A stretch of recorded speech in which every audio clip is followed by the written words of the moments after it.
Well, I guess a ugly win is better than a moral victory. I'll take an ugly win over moral victories or, oh, we would have won if this, that, or the other any day of the week. Now, I do feel like I just got out of a glass box full of emotion. Um, I don't really think we scored offensively until the fourth quarter. We had 3 field goals in the first half. We couldn't sustain a drive. We couldn't score. We couldn't run the ball. We couldn't run the ball up the middle. We couldn't run the ball to the perimeter. We couldn't run the ball that way, then this way. And it was like we were this close to breaking one at any given time. Here's what I will say. Shout out to NC State. They played a hell of a game. Tackled very, very well. I'm trying to think of like a bad missed tackle they had during that game. I can't think of one. It started off they pulled out the Pat Node special where they put all their offensive linemen out at wide receiver, and then they keep like 2 or 3 offensive linemen in front of the quarterback. All that's a bunch of BS. Every time. I know they converted a 2-point conversion. I get that. But they also gave up points. I haven't looked at it. I don't think our defense has scored all year. Pretty sure this is the first game our defense scored, and it turns out we needed it because we only won by 1. Defense played lights out for basically 3.5 quarters. And again, offensively, we couldn't get it together. Now, before the game, 2 things. I said, if you think you're just going to show up and beat NC State because of what you did to Miami, and, you got another thing coming. This team has a ton to play for, and, they're going to come out ready. I also said if they turn the ball over a lot or they didn't correct turnover issues, Georgia Tech probably wins this thing easily. Weren't the case. We gave up some really big runs to their quarterback. Had one of his better games, probably. He was able to hit some throws when he needed to. He was able to take off. Our pass rush lane discipline was very poor in that game. Very poor. And it's crazy. Like, that was such an up and down game. I got in the truck with C-Dog. He took me back to where I parked. We're not even going to get into the parking friggin' debacle. But we sat down, and he basically asked me, like, if you went live right now, this was right after the game, like, would you even know what to say? Like, no. It feels like they had the ball way longer than they did. Last time I looked, we had the ball for 32 minutes to like their 26, which is crazy. Now, I can't even really crap on the defense just because we didn't help them out offensively. We play lights out defensively, pretty poor offensively.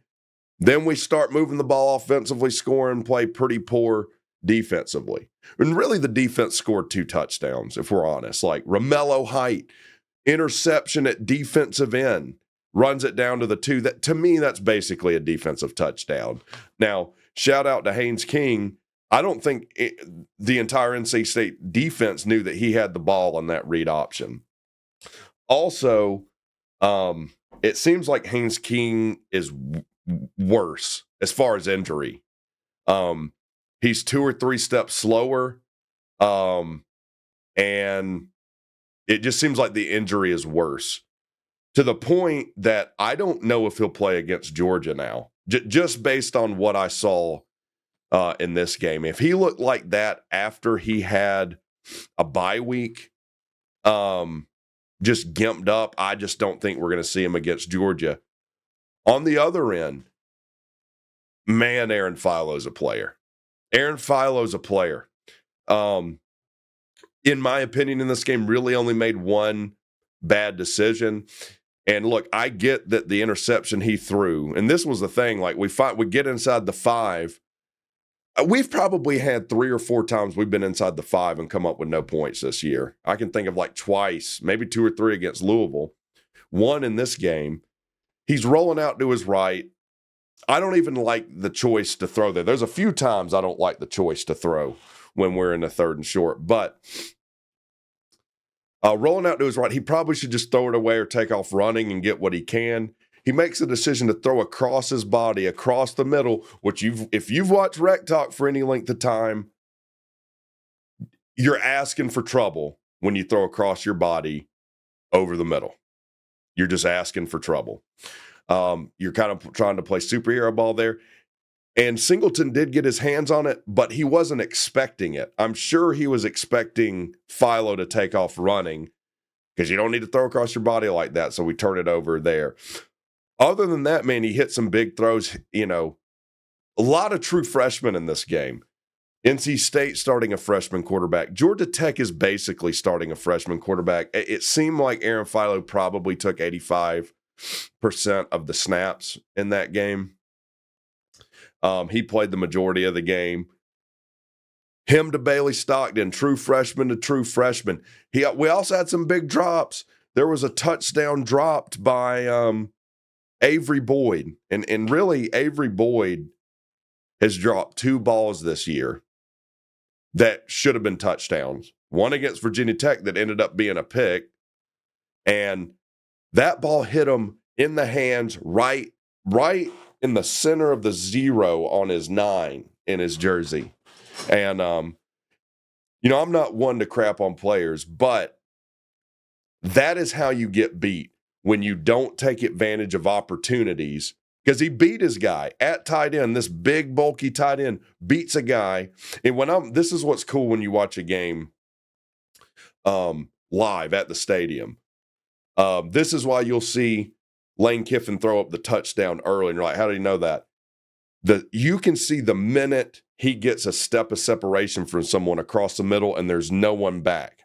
I saw it twice in this game. One was to Singleton. I'm like, oh, that's it. He's got him. He underthrew Singleton. It seemed like he just kind of tried to lob it and kind of cutesy it in there. And then one was a drop. But, we get up 2 scores and then we just couldn't put NC State away. And we get up 2 scores by hitting 3 field goals. And then NC State inevitably comes back, answers. And again, like I said before, shout out to them. They kept themselves in that game. They played well enough to win. They probably feel like they should have won that game. But at the end, when Philo needed to make big plays, Philo made big plays.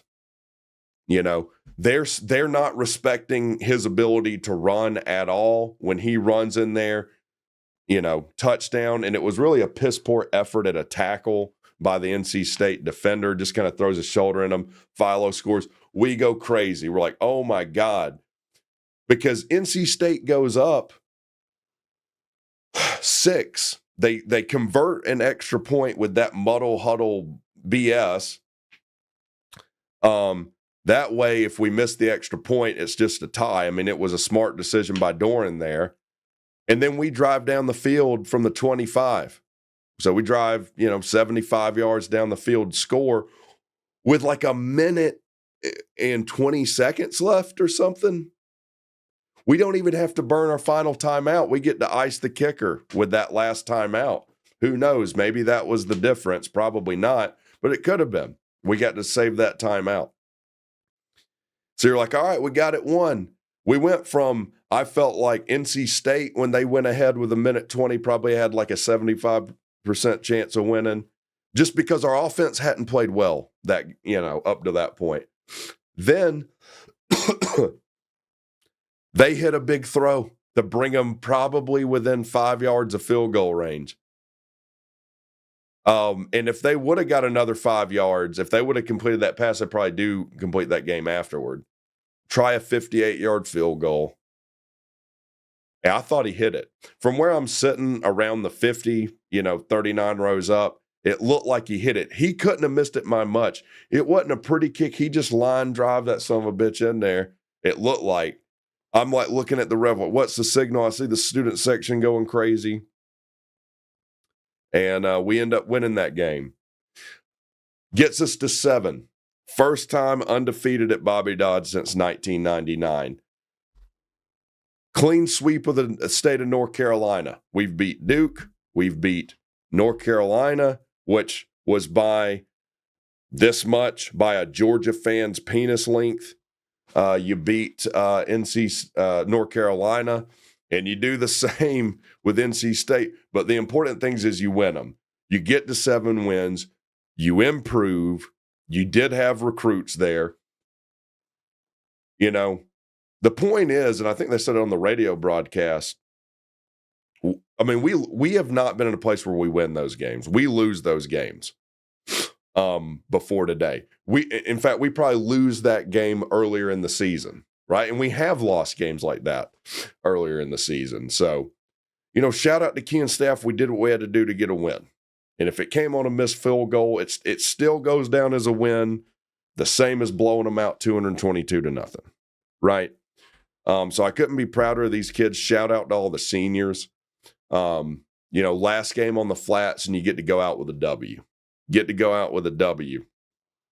Get to go out with your chin held high. The other thing is it was cold.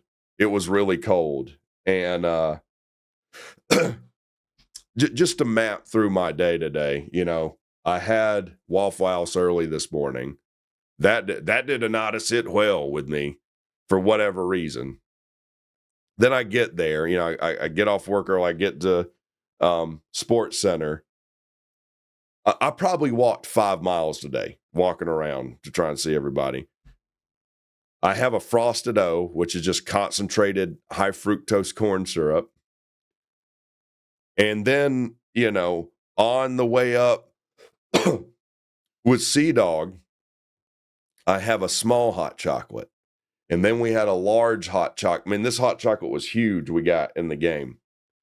What we didn't think is like, man, that's a ton of like milk to be sitting on your stomach when you're yelling for a while. He gets sick. And it's hitting my stomach too. I'm like, man, I don't feel good, man. I'm like, man, I don't feel good, bro. He's like, man, I feel like I got to throw up. So, this is how much of a fan Sea Dog is. He's still yelling through his own nausea.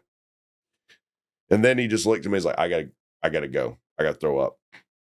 And he says he went in the stall, but I refuse to believe that. I choose to believe that he had to throw up in the trough with dong being hung all around him.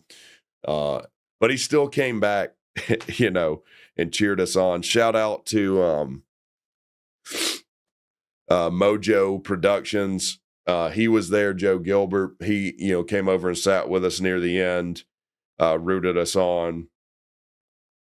And shout out to everyone I got to meet today. I got to meet a ton of people. Went to the After Swarm tailgate. Those guys are hilarious. I'm glad they had me. Met a ton of you. Got to have, pictures with a ton of you. Talked to a ton of you. And the good news is it's still football season. We got one more game left.